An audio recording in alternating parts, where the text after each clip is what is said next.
Okay, Brian, let's talk about this quick turnaround that you guys have. You go to altitude, you play a really meaningful match here. Yeah. This is kind of like what you've been looking for all season. Are you thinking big picture? Are you thinking just Colorado? What do you think about here? Well, obviously with only 2 games left, they're both big games.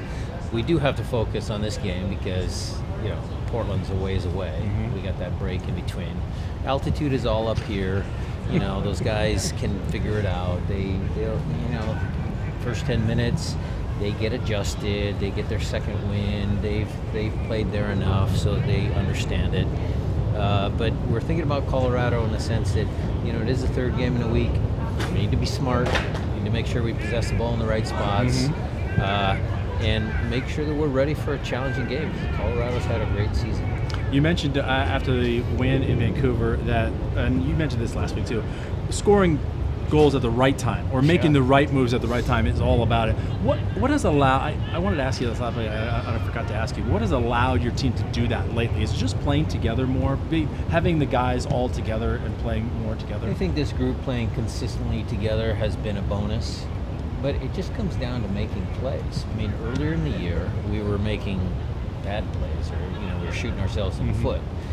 I'll use the Vancouver game. We're ahead 1-0, tight game. Steph makes a little bit of a mistake, and Nuhu makes a play to keep it 1-1. Right after that, we go down the field, and Rothrock's able to, get the penalty, clearly a penalty. Albert's able to make the play because the goalkeeper guessed the right way, but his power and pace. The guys are making plays. And the timing of that second goal was critical because Vancouver still thought they had a little bit of a chance. So guys are making plays, and it's credit to them. You mentioned Paul. One more for me. Paul and Georgie.